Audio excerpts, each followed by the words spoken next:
Marcus se despertó con el sonido agudo de los neumáticos de un camión que circulaba por el camino de tierra detrás del parque de casas rodantes. Apenas había salido el sol en el horizonte cuando, como siempre, ya estaba sentado a la pequeña mesa de la cocina, desmontando un carburador con la precisión de quien conoce cada marcha como si fuera parte de su propio cuerpo. La tetera silbaba sobre la hornilla de gas, mientras su hija Zoe, de 15 años, todavía dormía en la litera improvisada junto al banco de herramientas. En ese estrecho remolque en Sunset Valley, Marcus mantenía viva la rutina de alguien que alguna vez fue uno de los ingenieros más prometedores de la industria automotriz. Su diploma del MIT fue doblado y guardado en una caja de zapatos junto con 3 patentes firmadas por él, pero ahora invisibles para el mundo. Nada de eso parecía importarle a alguien que ahora vivía arreglando frenos y cambiando aceite para sobrevivir. Las noticias del día anterior todavía le martillaban en la cabeza. El gerente del pequeño estudio donde trabajaba lo había llamado para una conversación fría y formal. La clientela blanca y elitista no se sentía cómoda con su presencia. Un mes de aviso, una excusa disfrazada de burocracia. Marcus no protestó. Simplemente le dio las gracias y recogió sus cosas. Ya me había acostumbrado a ello. Desde que James Sinobay, director ejecutivo de Sinobay Technologies, lo acusó falsamente de robo de propiedad intelectual, su vida profesional quedó sumida en un limbo despiadado. Esto le había costado no solo su trabajo y su reputación, sino también la estabilidad emocional de su hija, que pasó de una escuela privada a una pública donde aprendió a ocultar sus orígenes. El mundo no lo vio como ingeniero ni como inventor. Solo vi a un hombre negro desempleado en un parque de casas rodantes. Esa mañana, mientras ajustaba el cinturón de seguridad de un viejo sedán por unos pocos dólares, Marcus oyó un ruido más agudo que venía del costado de la carretera. Un todoterreno de lujo estacionado, con el capó abierto y una mujer al teléfono, visiblemente irritada. Dudó por un momento. Ya había sido ignorado y maltratado bastante por propietarios de autos caros que lo confundían con alguien peligroso. Pero algo en su postura le hizo correr un riesgo. Se acercó con calma y preguntó si podía ayudar. La mujer, elegante pero no arrogante, lo miró atentamente y aceptó. El diagnóstico fue rápido. Un fallo común en el sistema híbrido. Un defecto que él mismo había previsto años antes y corregido en su diseño original, antes de que le arrebataran todo. En menos de 15 minutos, el coche volvió a funcionar.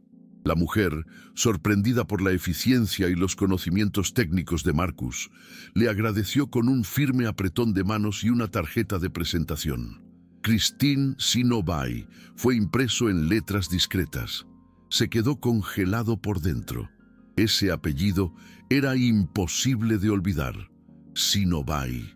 Por un instante, el recuerdo de la sala del tribunal, los titulares, la voz seca del abogado diciendo que las pruebas eran insuficientes, todo volvió a él como un golpe. Pero Christine parecía diferente. Había algo sincero en la manera en que ella lo escuchaba. Dijo que la compañía estaba teniendo un problema crónico al desarrollar un nuevo modelo híbrido y necesitaba a alguien con su visión. Lo invitó a realizar un trabajo de consultoría temporal, discreto, sin vínculos formales. Marcus fingió no mostrar la mezcla de sorpresa, desconfianza y rabia contenida. Él respondió que lo pensaría, pero tan pronto como regresó al tráiler, se encerró en el baño y se quedó mirando el espejo durante largos minutos. La oportunidad de arreglar lo que le habían robado estaba llamando a la puerta. Y por primera vez en años, no sintió miedo, sintió una pequeña chispa de propósito. Marcus llegó a la sede de Sinobay Technologies 2 días después, con el corazón apesadumbrado pero con la cabeza fría. Llevaba la única camisa que aún tenía en buen estado, cuidadosamente planchada por Zoe la noche anterior. Al entrar en el salón de espejos, sintió el peso de cada mirada que pasaba por su cuerpo como si fuera un intruso. La atmósfera no había cambiado. El mismo lujo corporativo, el mismo tono de voz condescendiente en la recepción.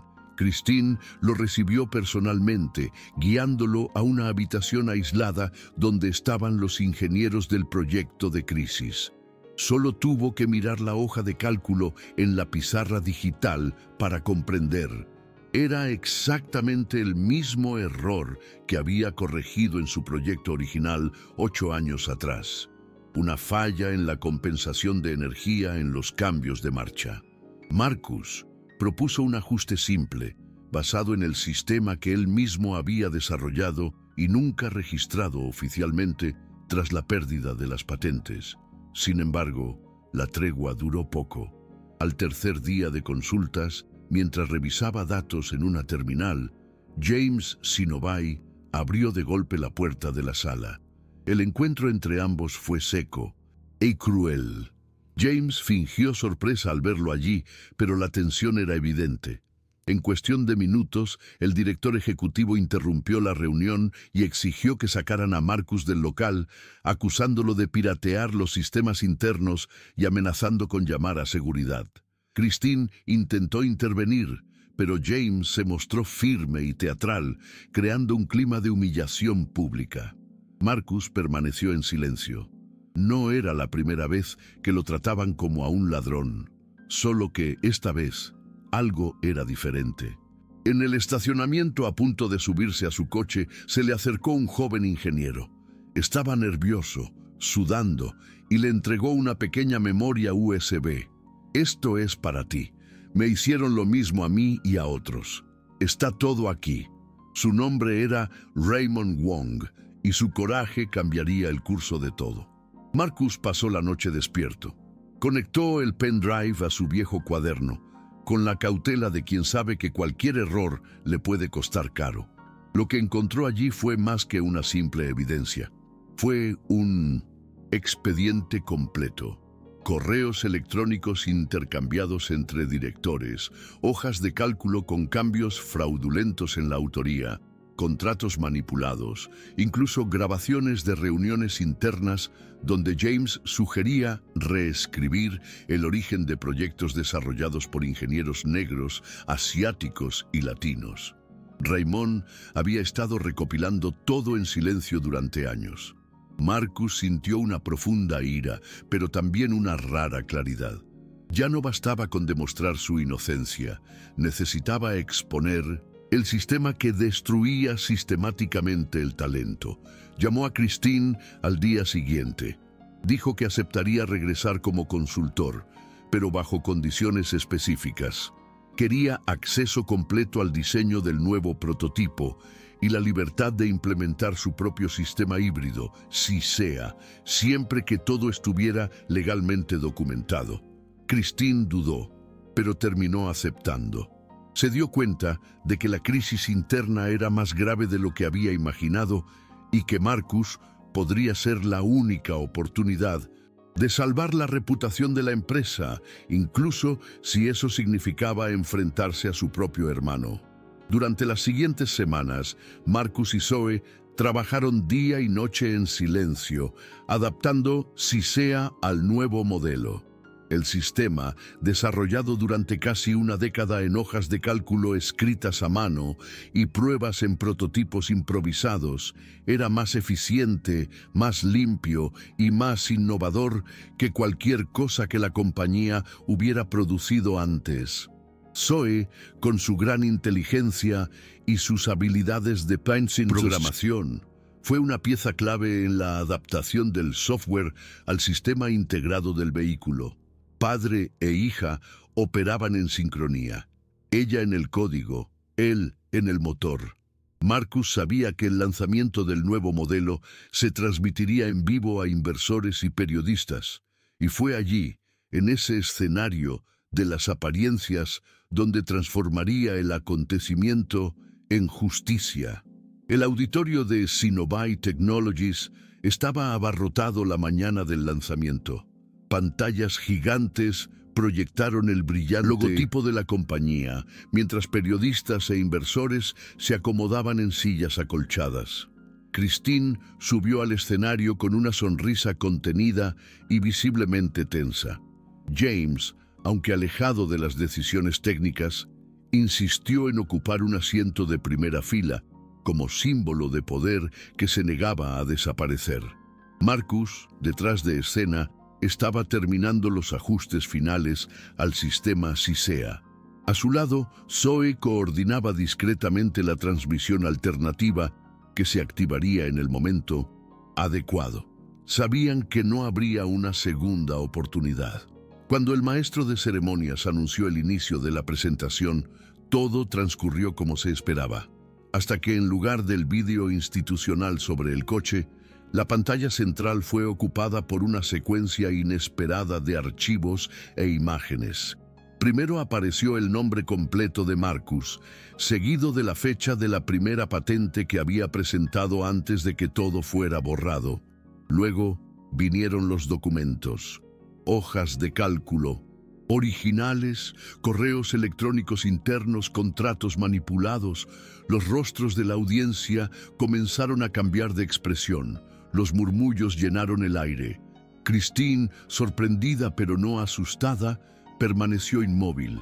James se levantó bruscamente, intentando detener la actuación, pero ya era demasiado tarde. La voz de Marcus llenó el auditorio con firmeza. Durante años, la innovación fue secuestrada por la codicia y los prejuicios. Hoy, la verdad ha vuelto a su lugar. La actuación duró menos de 6 minutos, pero fue suficiente para sacudir a la compañía hasta sus cimientos. La transmisión online se volvió viral en las redes sociales en tiempo real. Minutos después, las acciones de Sinovay Technologies comenzaron a desplomarse y los periodistas ya cuestionaban la presencia continua de James en el consejo directivo.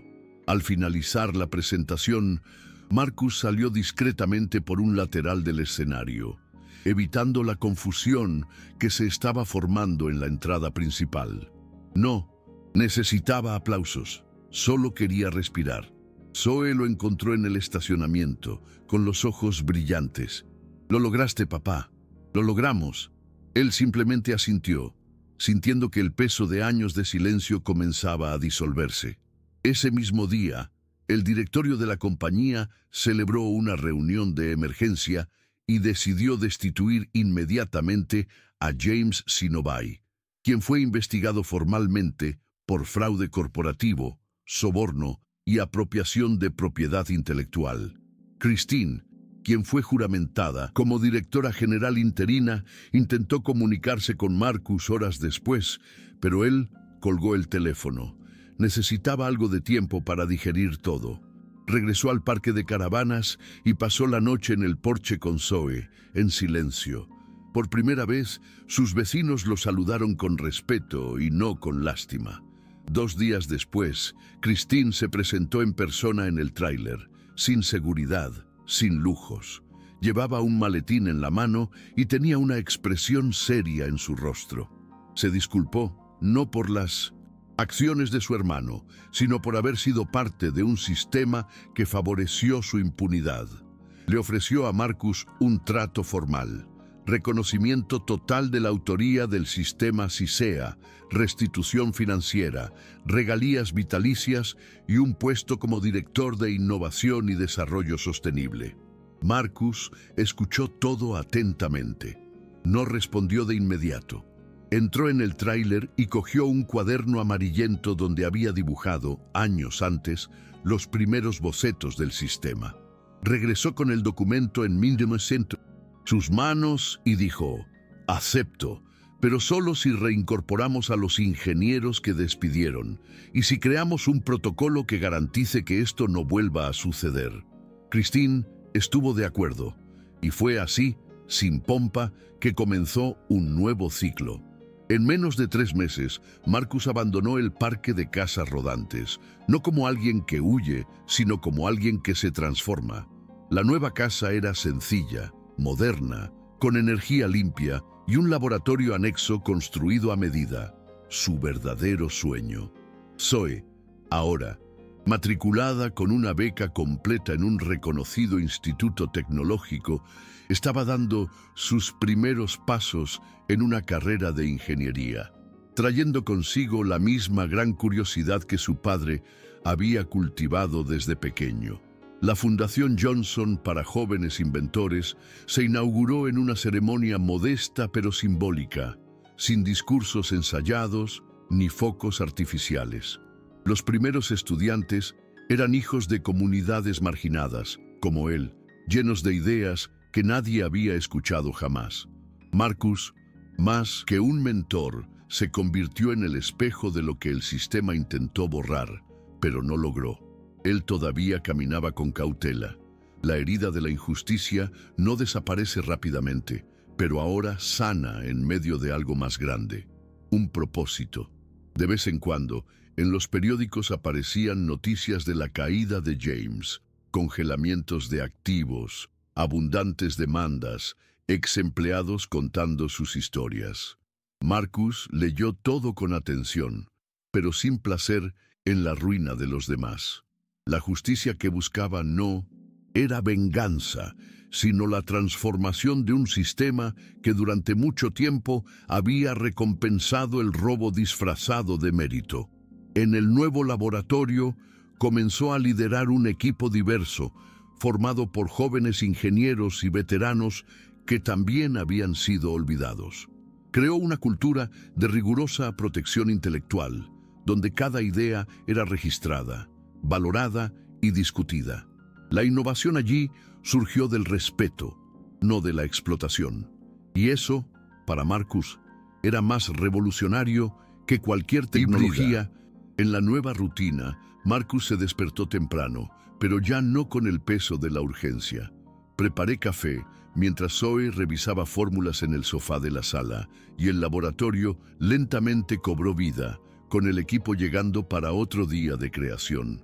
Aquí no había insignias brillantes ni formalidades vacías. Cada miembro del equipo fue tratado como parte esencial del proceso.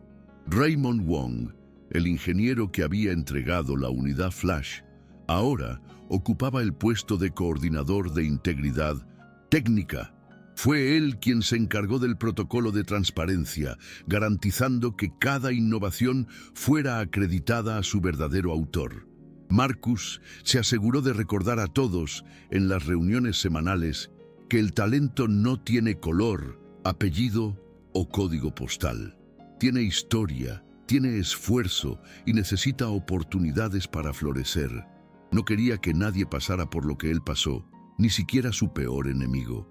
Durante una conferencia sobre innovación sostenible en Austin, Marcus fue invitado a presentar oficialmente el sistema CISEA. Mientras subía al escenario, vistiendo una camisa sencilla y los zapatos gastados que nunca dejaba atrás, miró al público durante unos segundos antes de comenzar. No hablaba con vanidad, sino con firmeza. Habló de los orígenes del proyecto, de los años en el tráiler, de las noches de insomnio. Se mostraron los datos de eficiencia del sistema y los beneficios ambientales. Pero lo que más conmovió a los presentes fue la parte final de su discurso. No se trata de tecnología, se trata de ética, de quién tiene acceso, de quién es eliminado, de quién construye el futuro y quién se beneficia de él. Y eso tiene que cambiar. El público se puso de pie, no con euforia, sino con respeto. No era un genio el que estaba siendo celebrado. Fue un hombre que superó la exclusión sin deshumanizarse en el camino. Al regresar de la conferencia, Marcus recibió un mensaje inesperado. Pertenecía a un antiguo compañero de universidad, ahora profesor en una prestigiosa universidad. Su método se está estudiando en nuestros cursos de diseño ético e innovación sostenible, afirma el texto. Marcus lo leyó varias veces, sin saber exactamente cómo reaccionar. Durante años había sido excluido de cualquier mención académica, tratado como una nota a pie de página borrada a la fuerza. Ahora, ver su trabajo reconocido por su mérito real fuera del juego político corporativo fue más que gratificante, fue liberador. Zoe llegó a casa de la escuela a última hora de la tarde y encontró a su padre mirando su teléfono con una sonrisa tensa. ¿Pasó algo?, él preguntó. Él simplemente mostró el mensaje. Ella le devolvió la sonrisa, abrazándolo en silencio. Sabían lo mucho que significaba ese pequeño logro. En los días siguientes, la Fundación Johnson ganó visibilidad nacional. Comenzaron a surgir informes sobre sus orígenes, su propósito y el impacto inmediato en las vidas de decenas de jóvenes. Algunos de ellos, antes desacreditados, ahora presentaban proyectos en ferias científicas, recibían becas y participaban en concursos internacionales. Marcus se propuso seguir de cerca cada paso, no como una figura pública, sino como un mentor presente. En reuniones con otras organizaciones, comenzó a defender políticas públicas para promover la innovación en comunidades marginadas. Rechazó puestos honorarios, pero aceptó el diálogo con cualquiera que estuviera dispuesto a cambiar estructuralmente la forma en que se cultivaba el talento en el país. No quería un trofeo, quería un ecosistema más justo, donde ningún joven tuviera que perderlo todo para ser notado. Una mañana, cuando Marcus llegó al laboratorio, encontró un sobre dejado en su escritorio. Dentro había una carta escrita a mano y sin firmar. La letra era temblorosa pero legible. Decía: «Me hiciste replantearlo todo. No importa quién soy. Lo que importa es que tu valentía me obligó a afrontar lo que ayudé a construir. Lo siento. Espero que continúes». Marcus leyó la carta 3 veces. No.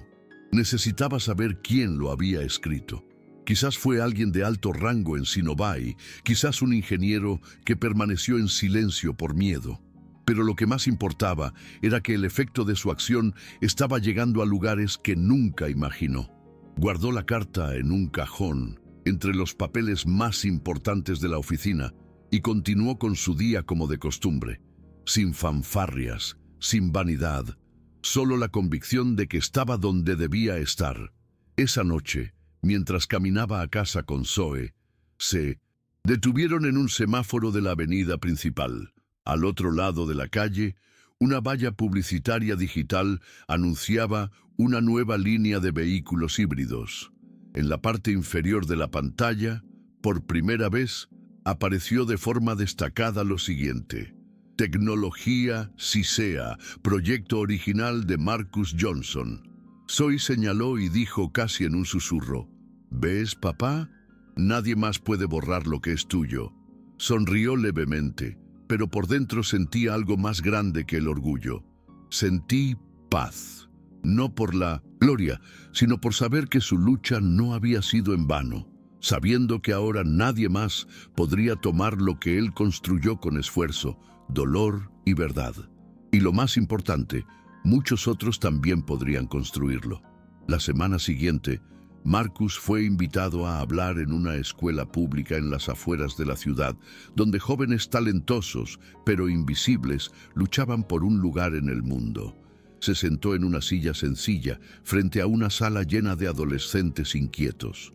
Comenzó contando su historia sin ocultar nada: la caída, la humillación, la revuelta, el nuevo comienzo. Al final, una estudiante levantó la mano y preguntó: ¿valió la pena no rendirse incluso cuando nadie creyó en ti? Marcus respiró profundamente antes de responder. Valió la pena porque están aquí hoy, escuchando esto. Y si alguien sale de esta sala creyendo que puede crear algo que cambie el mundo, entonces sí, valió cada segundo.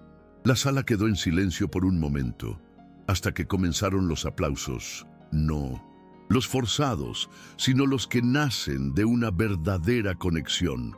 De camino a casa, mientras Zoe se dormía en el asiento del pasajero, Marcus conducía en silencio por las tranquilas calles. Pensó en todo lo que había vivido, en lo que había perdido y lo más importante, en lo que había reconstruido. Su historia nunca fue sobre venganza, fue sobre resistencia, sobre dignidad, sobre no aceptar que el talento de uno esté determinado por la apariencia, los antecedentes o el estatus. Al aparcar, miró el cielo despejado y sintió como si hubiera completado un ciclo. Su vida estuvo marcada por un intento de borrado, pero él se resistió, él creó, enseñó, expuso y al final ganó, no por lo que recuperó, sino por lo que decidió construir. Marcus Johnson no solo recuperó la voz, allanó el camino para que muchos otros nunca más fueran silenciados.